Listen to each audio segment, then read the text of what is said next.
Praise the Lord. प्रभु के नाम की स्तुति हो। आज हम पढ़ेंगे उत्पत्ति 34वां अध्याय।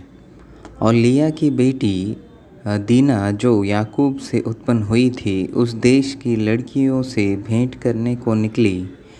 तब उस देश के प्रधान हित्वी हमोर के पुत्र शकेम ने उसे देखा और उसे ले जाकर उसके साथ कुकर्म करके उसको भ्रष्ट कर डाला।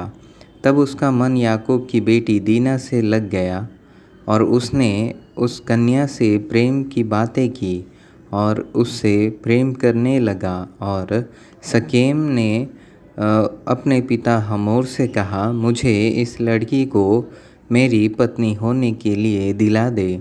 और याकूब ने सुना कि शकेम ने मेरी बेटी दीना को अशुद्ध कर डाला है और उसके पुत्र उस समय पशुओं के संग मैदान में थे, सो वह उनके आने तक चुप रहा। और शकेम का पिता हमोर निकलकर याकूब से बातचीत करने के लिए उसके पास गया। और याकूब के पुत्र सुनते ही मैदान से बहुत उदास और क्रोधित होकर आए, क्योंकि शकेम ने याकूब की बेटी के साथ कुकर्म करके इज़राइल के घराने से मूर्खता का ऐसा काम किया था जिसका करना अनुचित था। हमोर ने उन सब से कहा, मेरे पुत्र शकेम का मन तुम्हारी बेटी पर बहुत लगा है, सो उसे उसकी पत्नी होने के लिए उसको दे दो और हमारे साथ ब्याह किया करो। अपनी बेटियां हमको दिया करो और हमारी बेटियों को आप लिया करो और हमारे संग बसे रहो। और यह देश तुम्हारे सामने पड़ा है, इसमें रहकर लेन देन करो और इसकी भूमि को अपने लिए ले लो। और शकेम ने भी दीना के पिता और भाइयों से कहा, यदि मुझ पर तुम लोगों की अनुग्रह की दृष्टि हो तो जो कुछ तुम मुझसे कहो सो मैं दूंगा। तुम मुझसे कितना ही मूल्य व बदला क्यों न मांगो तो भी मैं तुम्हारे कहे के अनुसार दूंगा, परंतु उस कन्या को पत्नी होने के लिए मुझे दो। तब यह सोचकर कि शकेम ने हमारी बहन दीना को अशुद्ध किया है, याकूब के पुत्रों ने शकेम और उसके पिता हमोर को छल के साथ यह उत्तर दिया कि हम ऐसा काम नहीं कर सकते कि किसी खतना रहित पुरुष को अपनी बहन दे, क्योंकि उससे हमारी नामधराई होगी। इस बात पर तो हम तुम्हारी मान लेंगे कि हमारे नाई तुम में से हर एक पुरुष का खतना किया जाए, तब हम अपनी बेटियां तुम्हें ब्याह देंगे और तुम्हारी बेटियां ब्याह लेंगे और तुम्हारे संग बसे भी रहेंगे और हम दोनों एक ही समुदाय के मनुष्य हो जाएंगे। पर यदि तुम हमारी बात न मानकर अपना खतना न कराओगे तो हम अपनी लड़कियों को लेके यहाँ से चले जाएंगे, क्योंकि उनकी इस बात पर हमोर और उसका पुत्र शकेम प्रसन्न हुए। और वह जवान जो याकूब की बेटी को बहुत चाहता था, इस काम को करने में उसने विलंब न किया। वह तो अपने पिता के सारे घराने से अधिक प्रतिष्ठित था।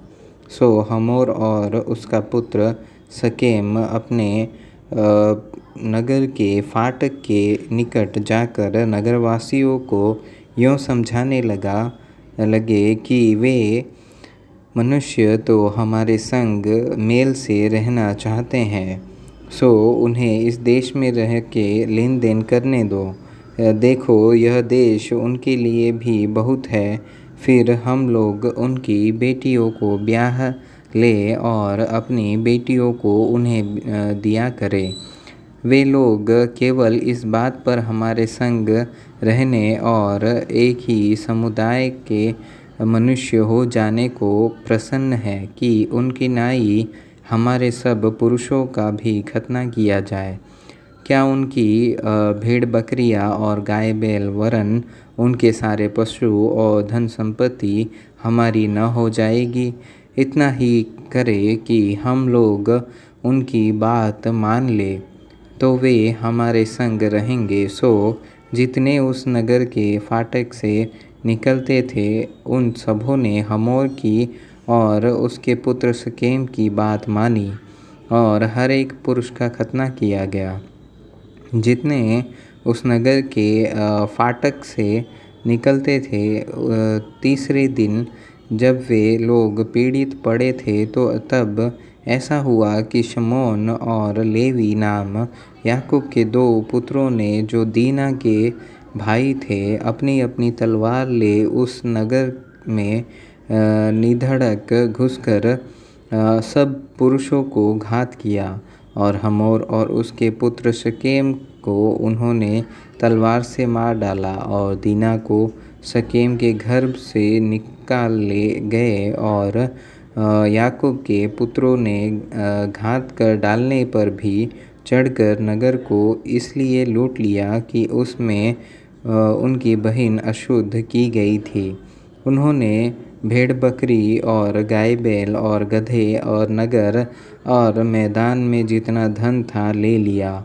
उस सब को और उनके बाल बच्चों और स्त्रियों को भी हर ले गए, वरन घर घर में जो कुछ था उसको भी उन्होंने लूट लिया। तब याकूब ने शमौन और लेवी से कहा, तुमने जो इस देश के निवासी कनानियों और परिज्जियों के मन में मेरी और घृणा उत्पन्न कराई है, इससे तुमने मुझे संकट में डाला है, क्योंकि मेरे साथ तो थोड़े ही लोग हैं। सो अब वे इकट्ठे होकर मुझ पर चढ़ेंगे और मुझे मार डालेंगे, सो मैं अपने घराने समेत सत्यानाश हो जाऊंगा। उन्होंने कहा, क्या वह हमारी बहन के साथ वेश्या की नाई बर्ताव करे?